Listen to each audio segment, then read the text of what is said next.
Hey, Kelsey, I heard you bought a new house.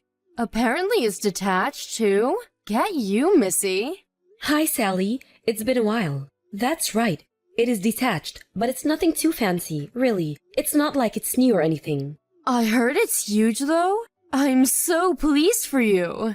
Sounds to me like you're all set to live the good life. I'm actually a little jealous. Not at all. It was old and run down, so we got it way cheaper than the market price. It might look okay from the outside, but believe me, we had our work cut out with the renovations and repairs. I wouldn't go as far as calling it huge, though it is a lot more spacious than the old one. You know how much bigger they build them in the countryside? But you renovated it, right? I bet it looks like a palace now. Renovating your own house seems to be all the rage lately. Just the other week, I heard about my friend's friend reforming his whole house. I've seen TV shows about it too. Just yesterday afternoon, I was watching one called Peeps Designs. Everyone's doing it. Well, I guess you're not wrong. You do hear about it a lot now. Anyway, enough beating around the bush. Are you gonna tell me or what? When's the big day? When are you moving in? When? Next month. That's really soon. I wish you'd have told me earlier. I am your mother-in-law, you know.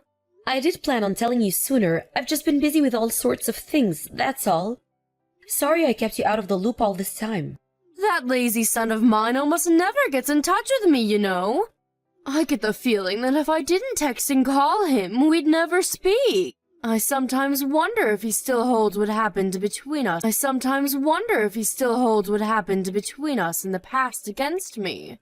Do you by any chance mean that time you and his dad stole the money from his scholarship when he was in college? Aw, you know about that? Come on, dear. Stole is a bit drastic. Yeah, I know. I don't think it's drastic at all. I heard all about how you gambled away his entire scholarship fund on the slots at the casino. Oopsies. Weren't we just the naughtiest? Not just the casino either. My husband used his fair share on horse racing. He had to work 2 jobs while studying for a master's in biochemistry because of what you guys did. He told me it was the hardest period of his life.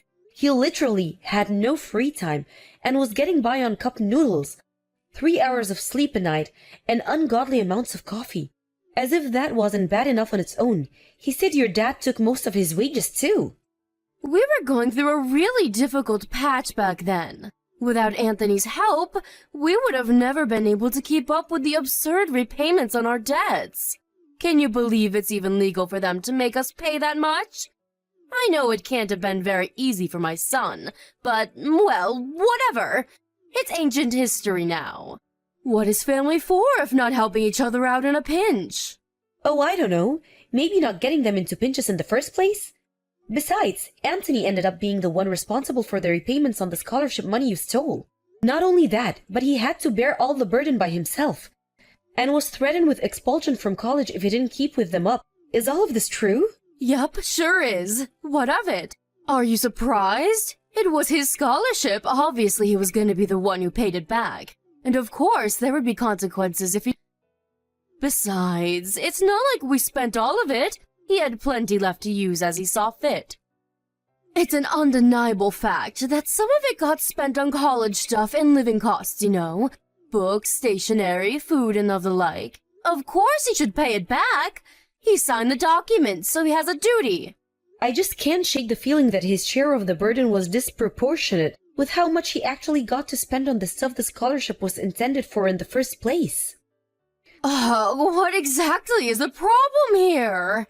It all worked out in the end. He's working for a major global company now, right? Not only that, but you're rich enough to be able to afford a huge detachable house in the countryside, so things can't be all that bad. A few measly repayments on his scholarship are hardly gonna break the bank.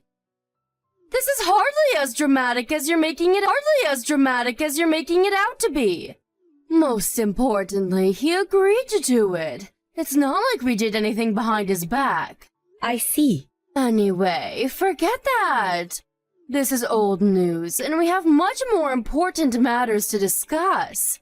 Which reminds me, there was something I wanted to talk to you about. Something important? Yes, very, very important. Me and my husband have decided to move in with you both in your new house. Which means we'll be seeing you next month, Kelsey, my dear. Excuse me? Is my phone broken? Am I reading this right?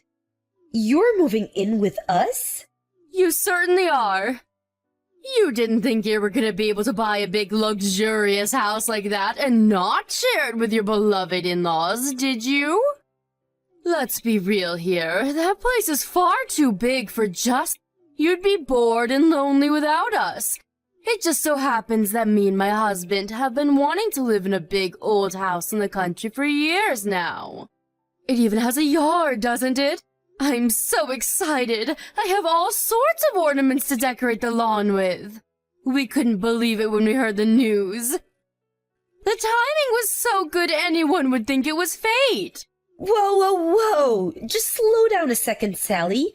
You can't just invite yourself to live with me and Anthony all of a sudden. Have you even mentioned it to him yet? Because this is the first time I've heard of it. Don't worry about him. He's always been a mommy's boy. He'll be over the moon when he finds out he's going to be able to see me every single day. He always was such a good, obedient child, and he's no different now. But still, it's not fair of you to spring this on us like this. That house was supposed to be for me and him to live in. We do have circumstances of our own, you know. What makes you think we're in any position to accommodate you? Circumstances? What kind of circumstances? Anthony's suffering with an illness. We found out a couple of days ago. He has cancer. What? Cancer? To get hit with a bombshell like that right before moving into our new place. We haven't come to terms with it yet, and our heads are a mess. He hasn't started chemotherapy yet, but the doctors say things could get rough. We have a lot of preparing to do for the fight ahead. That's why we're simply not in any position to consider having you move in with us right now. On the contrary, all the more reason for us to move in with you. Let me help you nurse him back to health. This just settles it. We absolutely have to come now. It's times like this that family needs to pull together to be there for one another. No, it's fine, really. I can take care of things myself. Line here is that we're in no position to take you in. Are you listening to me? It's not happening. I'm listening to you, but have you heard yourself? What you're saying is ridiculous. Why would you put all that pressure on yourself when there's someone offering to help you? Who are you, super nurse? What if you get sick too? What good is a convalescent bedridden mess to my poor son? Even if I just stick to housework, the burden on you would be a damn sight easier to deal with. Picture it. It's the ideal situation. I deal with everything around the house while you focus solely on nursing my boy back to health. Sure, it would be nice to be able to give him my undivided attention. Right? I'm glad you're coming around to my way of thinking, sweetie. I always knew you had a good head on your shoulders. Leave it to me. Let's all live together as one big happy family. Sally? What on earth is going on here?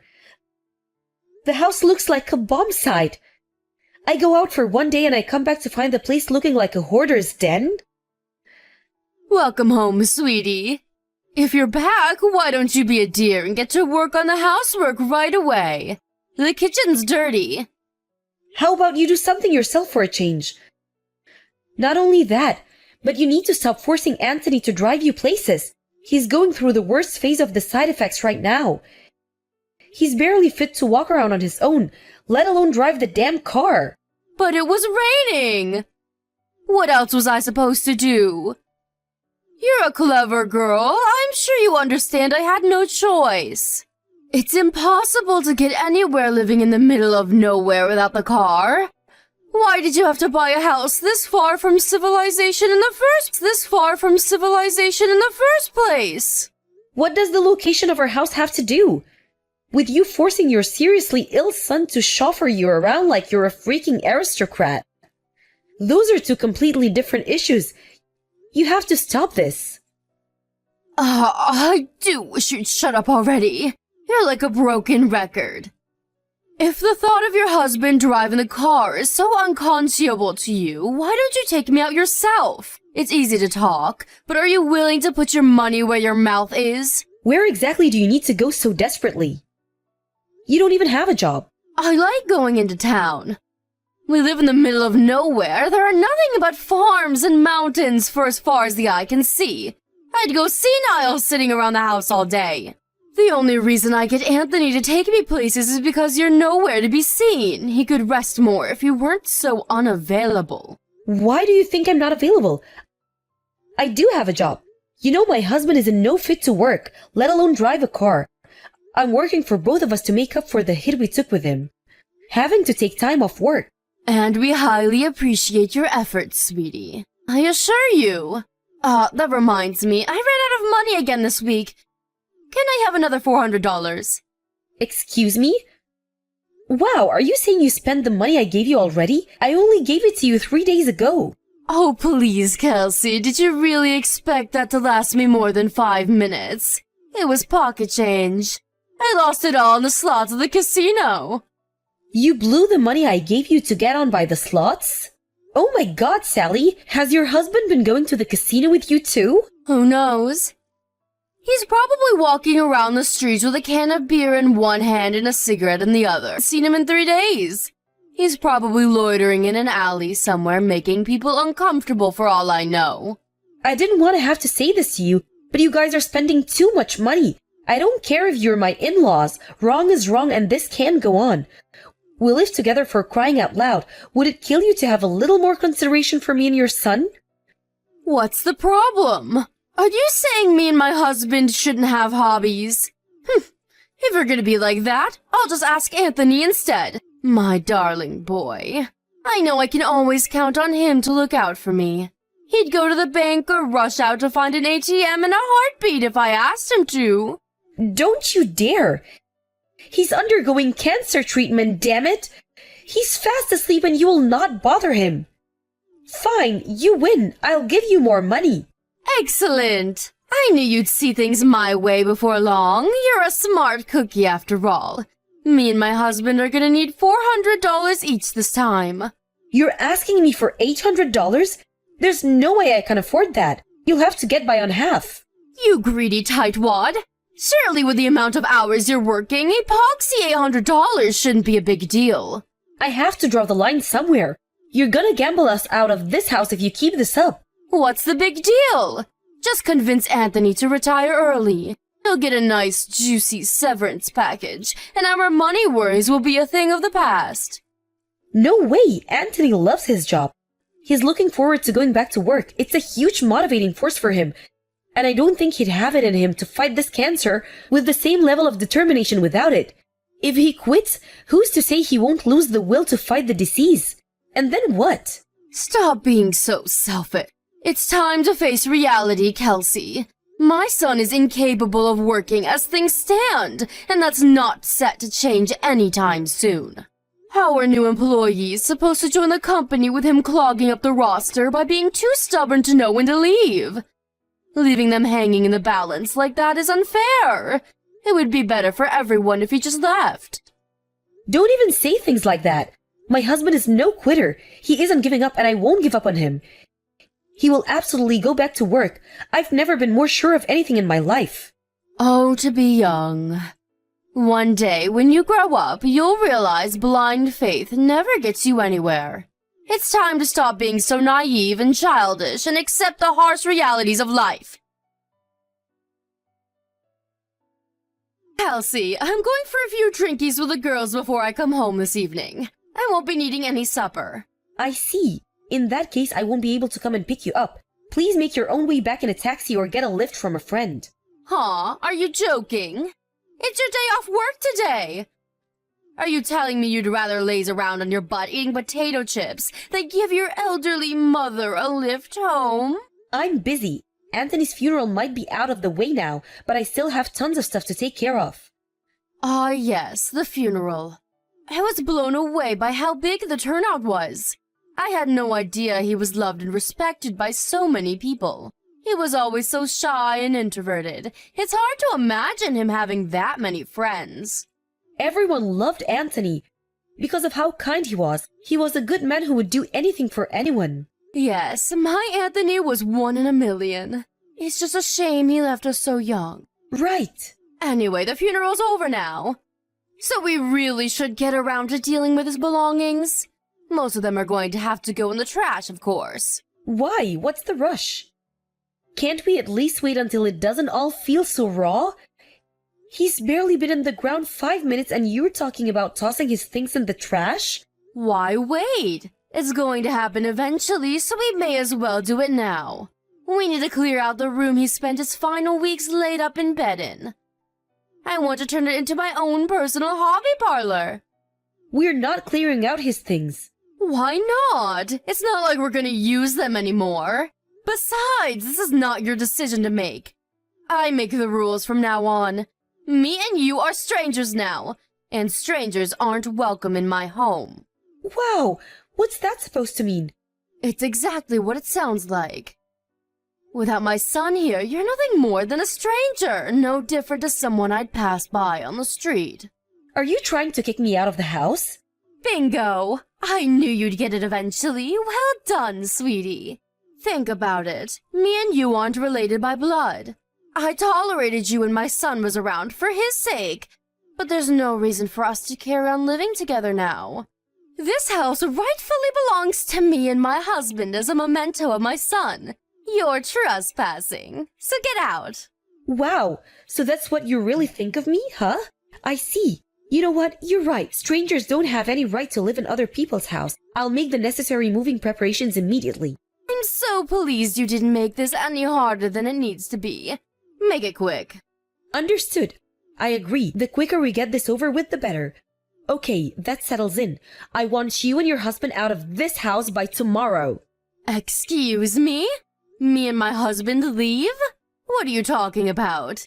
You know, dear, anyone would think you're trying to get rid of us.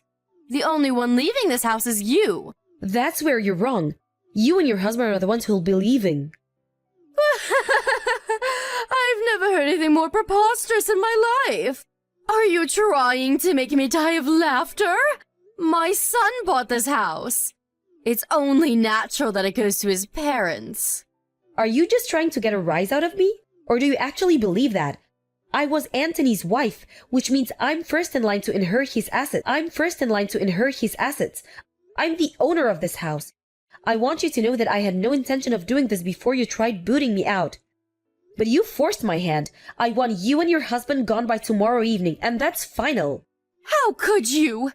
My son would be turning in his grave if he could hear you right now. He'd never allow this. He's the one who let us live here in the first place. Well, Anthony's gone.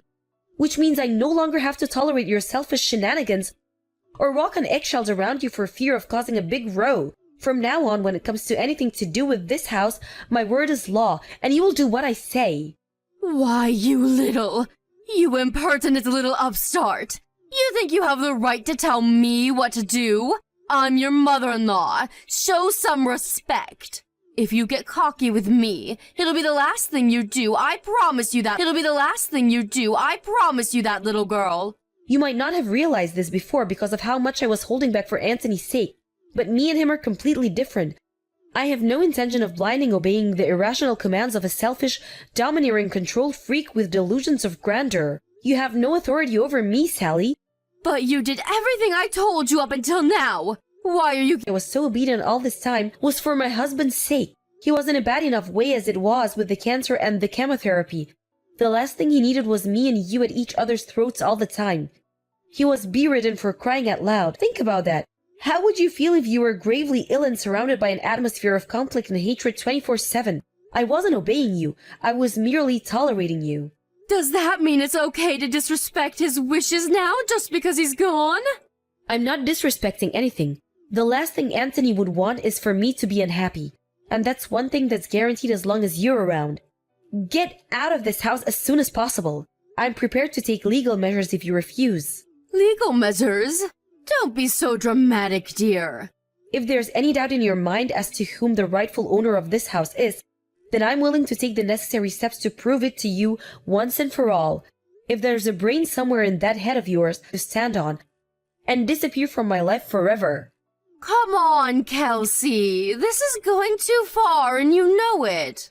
The idea of lawyers and judges is so unpleasant to you, then I suggest you get out of this house because I'm 100% serious. We can do this the easy way or the hard way. Just know that one of them involves you going to court.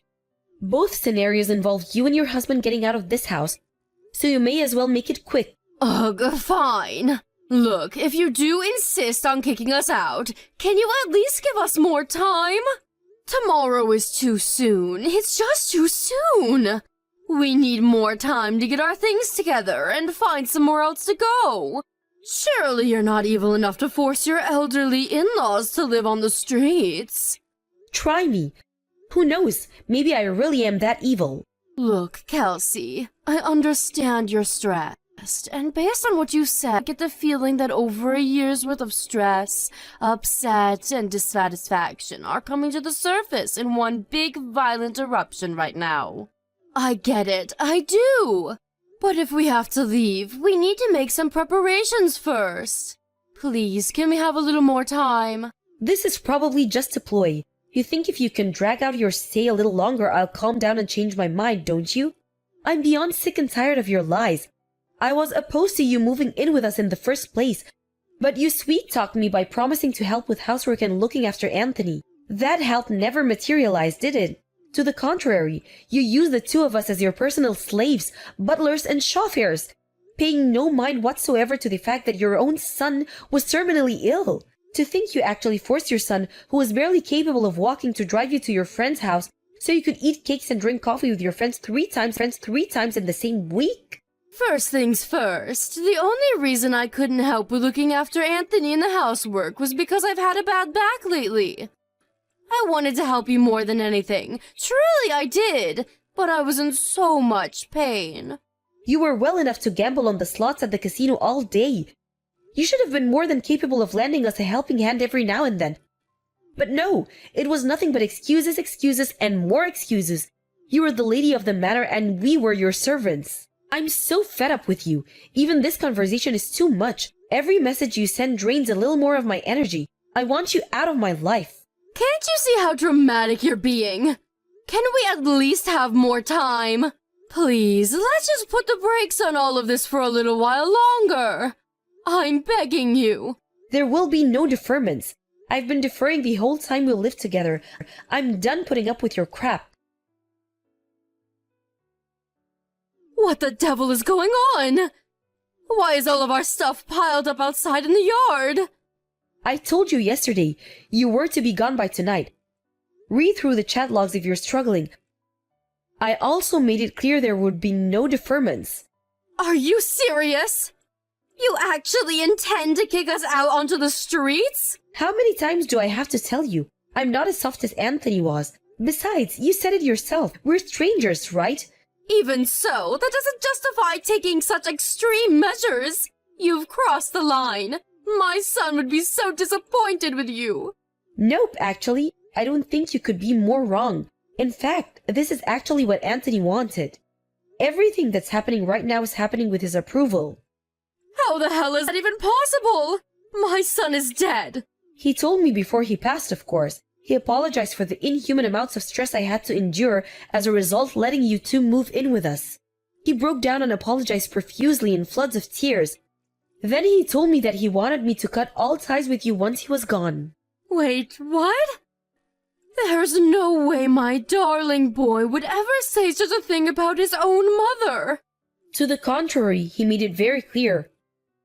There's no doubt about it. He was racked with guilt and regret over letting you live with us and wanted to make up for it at all costs, which he still could. He even put it into writing. He must have known you wouldn't believe me and would try pulling every trick in the book to escape your fate. No way. How could he do this? That boy used to do whatever I told him to. Tell me, Sally, why do you think he did whatever you told you? Why do you think he went along with your absurd demands? Why do you think he tolerated your god-awful behavior for so long? Don't you think it's a little odd? He didn't think the things I asked him to do were absurd. He was just a good boy with nothing but love and respect for his mother, plain and simple. Interesting. How do you explain him calling you a toxic parent then? He was fully aware you were exploiting him. Plus, causing me stress and suffering was the last thing he wanted to do, which is why he did consider saying no and refusing to let you live with us.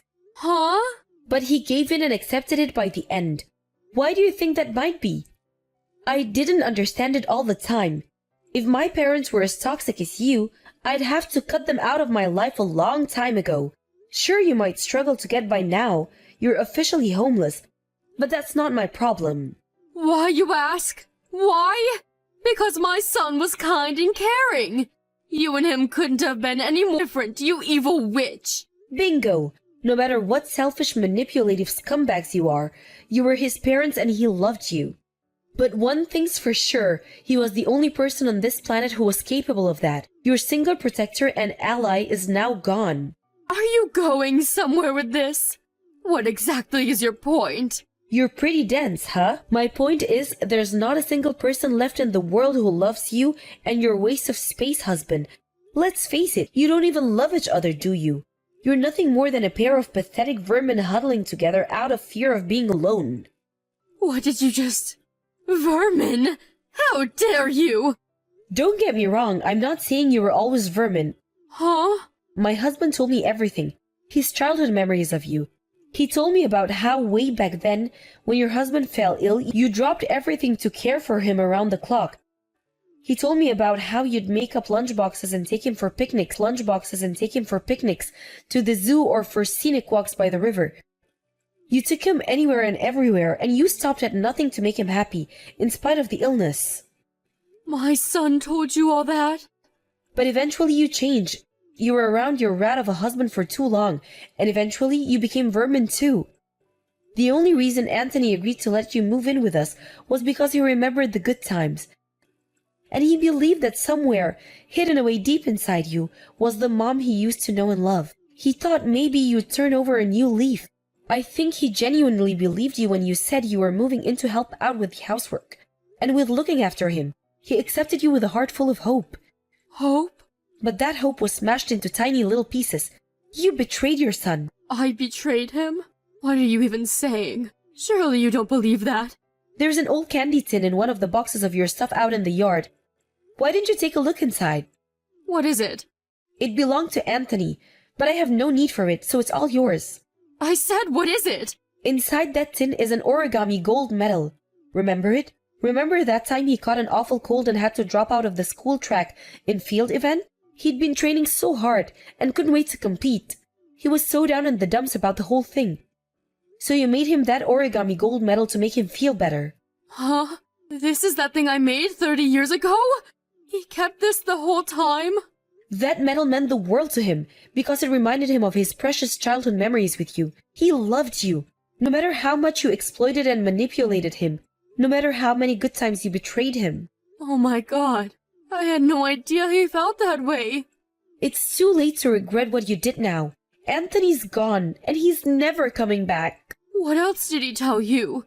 He told you all about his childhood memories, right? There must have been more. Tell me. Oh, you're suddenly interested in your son now? I'm afraid I'm gonna have to say no. This has nothing to do with me. Please, I'll apologize for everything if you tell me. I'm begging you. The time of apologies has passed. There's no going back now. Anthony's gone. I hope you regret this. I hope the pain is unbearable, and I hope it tears away at your heart until the day you die. Now let me remind you one last time. This house is mine. Because I was the only one who gave your son the love he deserved. Not long after that, my father-in-law started causing a commotion outside the house, demanding I stop this nonsense at once and let them back in, but his wife soon shut him up. I can only think that what I said to her actually penetrated that big frosty wall around her heart. My mother-in-law, clutching that dirty old candy tin into her chest as if it was more important than life itself, took her husband and disappeared. I haven't heard from either of them ever since, and I heard through the grapevine that they ended up divorcing. It's been 2 years since I lost my husband now.